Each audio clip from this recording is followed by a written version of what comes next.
예, 뉴스를 쏟아내는 코너 우리 정치의 한 발 앞을 내다봅니다. 월간 유인태 전 국회 사무총장 스튜디오에 나오셨어요. 어서 오십시오. 예, 안녕하세요. 예. 와, 진짜 우리 한국 정치가 참 다이내믹하다 싶은 게 나오실 때마다 새로운 주제가 확확 바뀌어 있어요.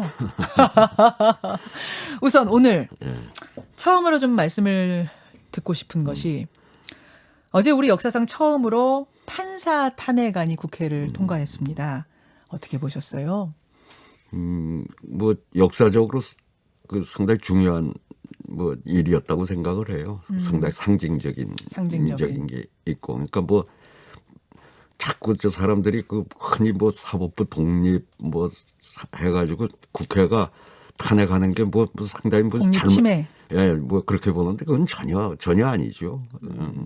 원래 그렇게 견제하라고 그 헌법에 권한을 준 건데. 아, 삼권이 서로 견제하라고. 예. 어허. 근데 그 타이밍의 문제인데. 그치, 그게 좀 문제. 전부터 얘기가 계속 될 땐 가만히 있다가 왜 지금이냐? 혹시 정권에 불리한 판결들이 계속 나오니까 이런 거 아니냐? 이건 어떻게 보세요? 근데 그게 뭐 아마 저 주도했던 이탄희 의원이 그 좀 지병 때문에 좀 휴직을 하고 뭐 이랬던 게 조금 이 타이밍이 좀 그랬다고 그러대요. 근데 하여튼 타이밍은 좀 그 하면 좀 뭐 임기도 이제 그 지금 얼마 안 남았잖아요. 임 판사가 이번 달까지예요, 임기가. 그러니까 예.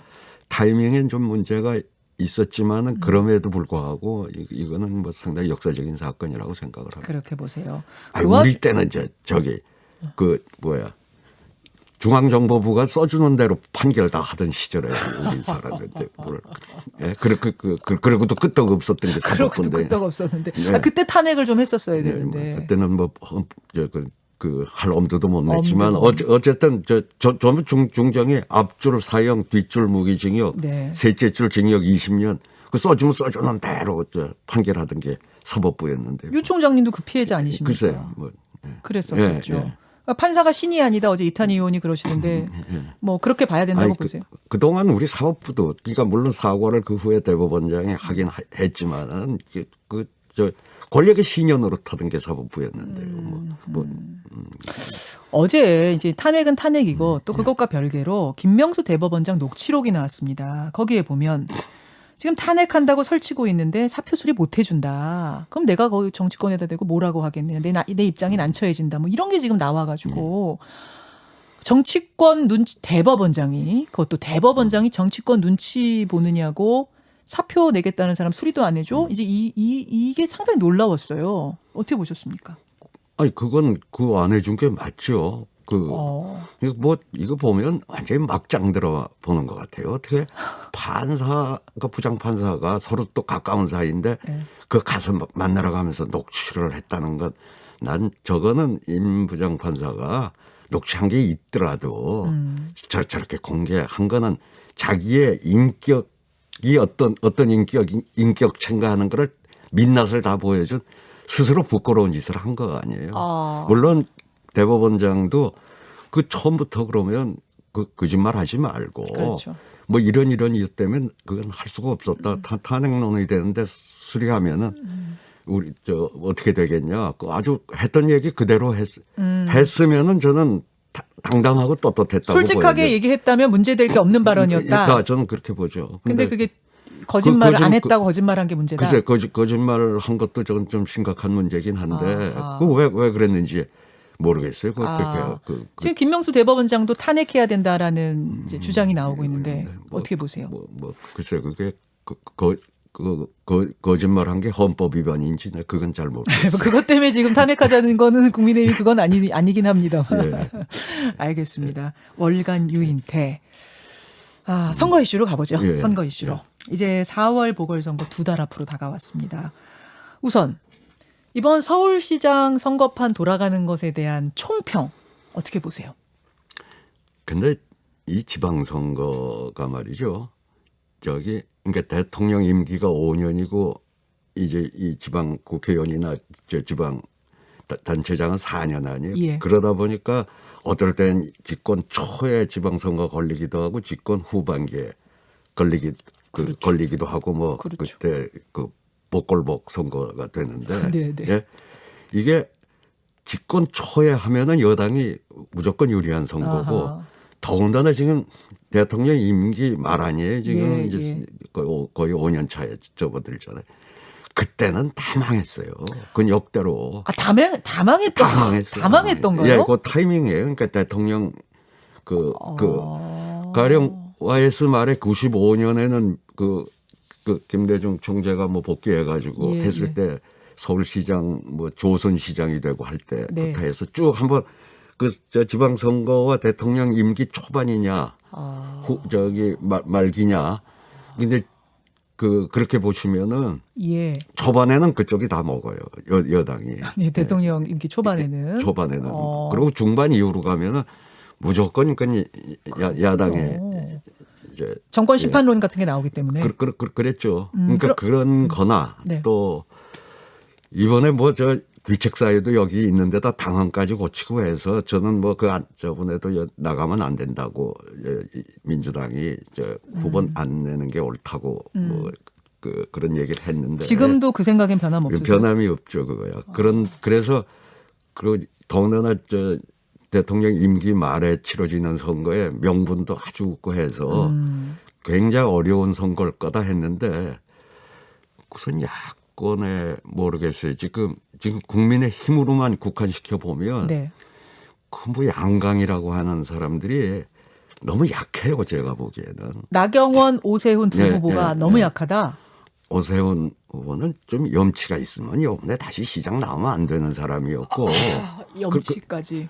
그렇잖아요. 자기가 그래가지고 시장하다가 네. 내팽개쳐서 해놓은 사람이 뭔 낯으로 또 시장을 하겠다고 나오는 거냐. 결자 해지하러 나오신다고 그러던데요? 결자 해지는 해지할 게 따로 있지. 그건 햇소리고요. 아니, 근데 경험이 풍부하니까 오히려 나는 실수 없이 그 1년 남은 보궐 기간을 다 잘할 수 있다 그러셨어요. 그럼 1년만 하겠다고 그러지. 그다음 시장 하지 말고 내년에. 예? 그러고 나경원 전 의원은요. 의원은요. 사실 저기 황교안 대표가 좀 억울할 거예요. 저렇게 총선을 망친데 투탑이었잖아요. 원내대표. 그리고 선진화법을 앞장서서 다 망가뜨린 하여튼 그 이미지가 남아 있어서 국회 그 패스트트랙 과정에서 어쨌든 뭐 그때 뭐 미친 듯이 그냥 뭐 설쳤잖아요. 지금 이 말씀 이제 비유적인 말씀이신 거죠? 좀 공격적으로 적극적으로 나섰던 그 물리적인 행동했던 것들. 그러니까 어쨌든 지금 그 이미지가 그러니까 지금 오히려 전 국민의힘에 지금 다른 후보들 중에 사실 주목할 만한 후보들이 좀 있다고 봐요. 오히려 다른 후보 중에. 근데 처음에 이렇게 조사를 하고 하면은 인지도 뭐 이런 것 때문에 네. 두 사람이 제일 알려질 수밖에 없잖아요. 예. 그러니까 오히려 지금 거긴 그 인지도 측면에서 잘 알려진 두 사람은 상당히 좀 취약하고 전 거기도 뭐 재작년인가 지방선거 때 완전히 저쪽이 망할 때 서울에서 혼자 된 구청장이라든가 조은희 서초구청장 예를 들면 예. 뭐 그건 상당히 높이 평가를 받아야 될 오히려 그런 후보가 나오면 경쟁력이 있을 거라고. 더 있지 않겠냐. 본선 경쟁력은 오히려 그렇게 그런 분이 있을 그렇죠. 거다. 뭐 예를 들자면 다른 후보들 중에는 제법 괜찮은 사람들이 좀 있는데 지금 제일 양강이라고 하는 사람들이 전 경쟁력이 상당히 취약하다. 취약하다 일단 보세요. 그러니까 원래 대대로 역사적으로 봤을 때는 지금 여당이 지는 선거인데.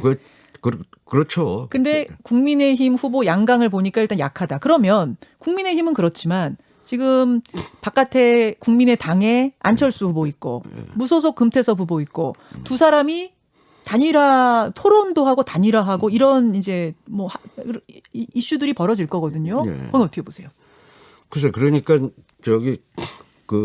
모르겠어요. 이제 여기 4명 뽑아가지고 결과적으로 누가 될지 몰라도 이를테면 국민의힘이 가장 앞서 있는 사람들이 전 그런 하자들이 있기 때문에 전 하자 있는 후보라고 보는데 그러니까 안철수 대표가 지금 야권의 이제 후보가 될 확률이 좀 높다고는 보여지는데 근데 그때 이제 그 입당 문제하고 예. 그게 과연 뭐 다 뭐 돼 있다고 하는데 단일화가 그렇게 아름답게 될런지.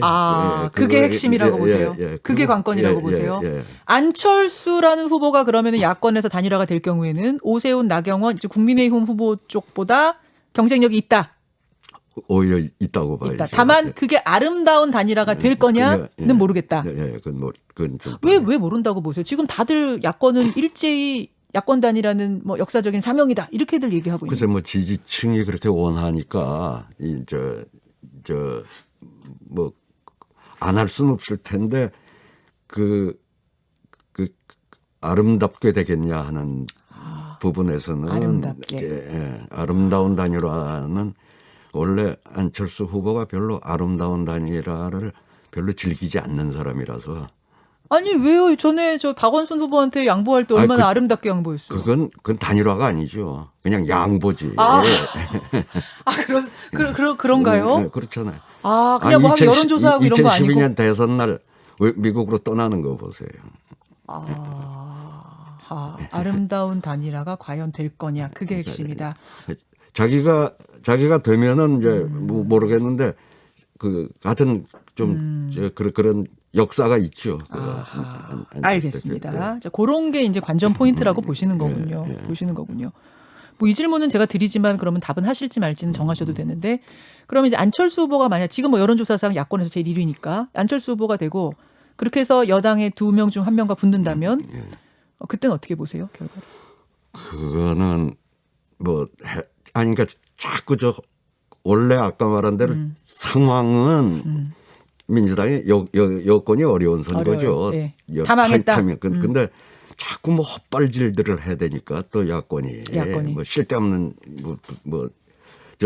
그러니까 이 선거는 앞으로 몰라요? 뭐 한 2달 남았잖아요. 2달 사이에 또 어떻게 요동칠는지 알겠습니다. 알 수가 없는 거죠. 예, 지금 이제 이야기를 쭉 하고 계시는데 뭐 이쪽이 좋았다 저쪽이 좋았다 이런 얘기를 계속 왔다 갔다 해서 하고 계셔서 뭐 그렇습니다. 상황을 이렇게 보고 계시고, 대권 얘기 넘어가기 전에 한일 해저 터널은 어떻게 보시는가 궁금해요. 지금 부산은 이제 한일 해저 터널이라는 새로운 이슈가 하나 떨어졌어요. 글쎄 원래 김종인 비대위원장이 좀 합리적이고 신중한 분인데 뭐 그래 급했는지 그거 이제 오래된 얘기죠. 얘기 아니에요. 네. 오래된 얘기인데 그 충분한 좀 검토를 해가지고 한 건지 좀 됐다는 느낌이 들고 또 그걸 놓고 뭐 이쪽에서는 또 무슨 친일 프레임 그것도 좀 유치하고 그렇게 보이네요. 알겠습니다. 한일 해저 터널 얘기는 길게 하고 싶지 않으신 것 같습니다. 월간 유인태. 차기 대권 레이스를 한번 보죠. 최근 여론조사에서 이재명 경기지사가 윤석열, 이낙연 두 사람을 상당한 격차로 따돌리면서 이제 앞서가기 시작했습니다. 이걸 일시적이라고 보세요? 아니면 좀 큰 흐름으로 잡혔다고 보세요? 아이고, 아직 1년 얼마 남았는데 무슨 그렇게 큰 흐름이라고까지. 그러고 과거에 보면은 고건 전 총리 같은 경우는 30몇 프로 이 지지율이 상당히 오랫동안 지속이 됐었고, 뭐 또 최근의 예로는 반기문 총장도 그렇고. 근데 지금 앞섰다고 30%를 넘는 나온 것도 하나 있긴 하더만 그 정도는 아니잖아요. 지금 뭐 30% 막 계속 30% 이건 아니다. 아니죠. 뭐 20 보고 어젠가 오늘도 보니까 뭐 23, 4%. 그거 뭐 이렇게 압도적이라고 볼 수. 그 전에 훨씬 더 압도적이었던 후보들이 꽤 있었죠. 근데도 다 정도 하태를 한 거니까. 뭐 아직은 모른다. 아직은 모르죠. 아직은 모른다. 이낙연 대표가 훅 떨어진 거는 좀 이게 눈에 띄는데 결국 두 전직 대통령 사면 문제 제안했다가 이렇게 된 거라고 봐야 돼요. 조금 내상이 좀 꽤 있는 것 같아요. 앞으로는 어떻게 흘러갈 거라고 보세요? 예를 들어 다른 제3의 후보가 훅 치고 올라올 가능성도 있습니까? 뭐 어떻습니까? 저는 좀 있는 걸로 알고 있어요. 그러니까 좀 소위 586 세대들이 아마 이번 지방선거 끝나면은 꽤 여럿이 아마 좀 대선 레이스로 등장하지 않을까 그래요. 꽤 여럿이 알고 계세요? 누구 알고 계세요? 예를 들면 뭐 임종석 실장 이런 분들? 아니 그걸 어떻게 여기서 이름을 내요? 아니 또 뭐 시원시원하게 얘기들 하시니까 우리 유 총장님은. 아, 근데 사실 그 586 세대들을 보자면요. 그 선배들 맨날 참모만 하다가 네. 처음으로 원내대표를 한 게 그 이번에 저 20대 들어와서요. 이제 우상호 그렇죠. 의원이 처음 원내대표를 했고 이제 그다음에 뭐 이인영도 하고 예. 이제 그 전까지는 원내대표도 한번 못 해보고 아, 맨날 뭐 정책위 의장이니 예. 뭐 저 대표의 참모 이렇게 했는데 예. 그 친구들 나이가 지금 노무현 대통령 됐을 때 나이라고요. 아, 예, 예. 근데 뒤에서는 뭐 예. 저기 이제 선배들 후배들한테 좀 예. 저 양보하라고 아. 그렇게 뒤에서는 치고 올라오고 그 동안은 지들은 한 번도 제대로 자기 정치를 해보지도 못하고 선배들 어떻게 보면 좀 딱한 측면이 있어요. 그 세대가. 그 세대에 여럿이 준비 중입니까?